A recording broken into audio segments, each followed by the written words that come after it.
হলো মেসওয়াক করা। এই আমলটা আমাদের সমাজে একেবারেই হারিয়ে গেছে। মেসওয়াক সম্পর্কে আমি বলি, মেসওয়াক শুধুমাত্র দাঁত পরিষ্কারের কোনো যন্ত্র বা মাধ্যম নয়। মেসওয়াক নবী করিম সাল্লাল্লাহু আলাইহি সাল্লাম এমন এমন জায়গায় করেছেন যেখানে দাঁত পরিষ্কারের কোনো অপশন নাই।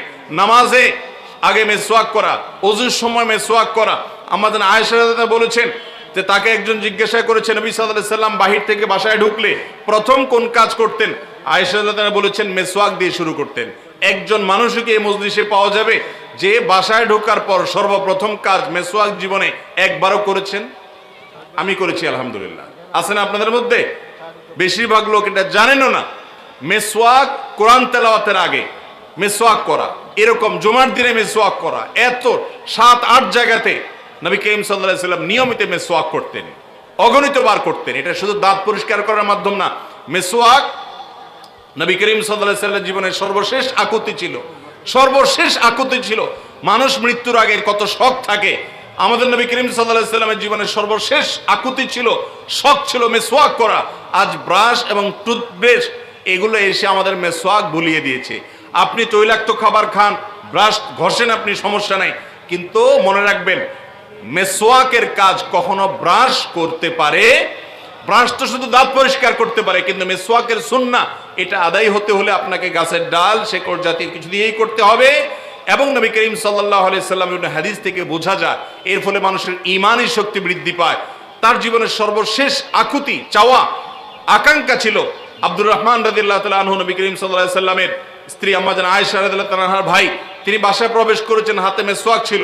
নবী সাল্লাল্লাহু আলাইহি সাল্লাম কথা বলতে পারছিলেন না, তখন ইশারা দিয়ে তার দিকে দেখালেন। আয়েশা রাদিয়াল্লাহু তাআলা বললেন যে তার হাতে যে মেসওয়াক দেখছেন ওইটা চাচ্ছেন আপনি? তুমি ইশারা দিলেন, হ্যাঁ ওইটা চাচ্ছি।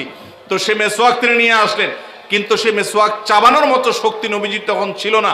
একবার মৃত্যুর আগ মুহূর্তে, ওয়াফাতের আগ মুহূর্তে, ওই টাইমে আমাদের আয়েশা রাদিয়াল্লাহু তাআলা আনহাকে তিনি দিলেন। আয়েশা রাদিয়াল্লাহু তাআলা আনহা দাঁত দিয়ে চিবিয়ে নরম করে দিলেন। তারপর নবীজি মেসওয়াক করলেন, তার কিছুক্ষণ পর দুনিয়া থেকে চলে গেলেন। সর্বশেষ চাওয়া আপনার আমার জীবনে যদি আমরা জানতে পারি যে আমার সময় ফুরিয়ে গেছে, তাহলে শেষ চাওয়া আমাদের কত কিছুই না হবে। নবীজির জীবনের শেষ চাওয়া ছিল কি করা? মেসওয়াক করা। আজ শতকরা 2 জন মানুষ পাওয়া যাবে না এই মজলিসে যদি আমরা খুঁজি। এই মজলিসে যারা আসছেন কোরআন হাদিসের কথা শোনার জন্য, তারা হলেন অত্র এলাকার ক্রিম মানুষ, সবচেয়ে ভালো মুসলমান। এই মানুষগুলোর মধ্যে শতকরা 2 থেকে 5% মানুষ পাওয়া যাবে না যাদের সাথে মেসওয়াক আছে।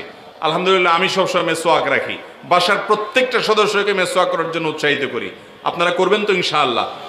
এই মেসওয়াকের আমলটা রোজা রেখে তো আমরা ভুলেও করি না। মনে রাখি যে, মনে করি অনেকে যে মেসওয়াক করলে বোধহয় রোজা নষ্ট হয়ে যাবে, কারণ মেসওয়াকের একটু রসকস মুখে যেতে পারে, পেটে যেতে পারে, থুতুর সাথে আমরা মনে করি রোজার ক্ষতি হবে। হাদিস শুনেন, আম্মা জান আয়েশা রাদিয়াল্লাহু তাআলা আনহা বলেছেন নবী করিম সাল্লাল্লাহু আলাইহি সাল্লাম রোজা রেখে এত বেশি মেসওয়াক করতেন যে তার সংখ্যা গুণে শেষ করা যাবে। অতএব রোজা রেখে মেসওয়াক করবেন তো ইনশাআল্লাহ? রাতের বেলায় না, রাতের বেলাটা তো করবেনই, দিনের বেলা রোজা রেখে অনবরত মেসওয়াক করবে। এটা রমজানের একটা স্পেশাল আমল, রোজার একটা স্পেশাল আমল।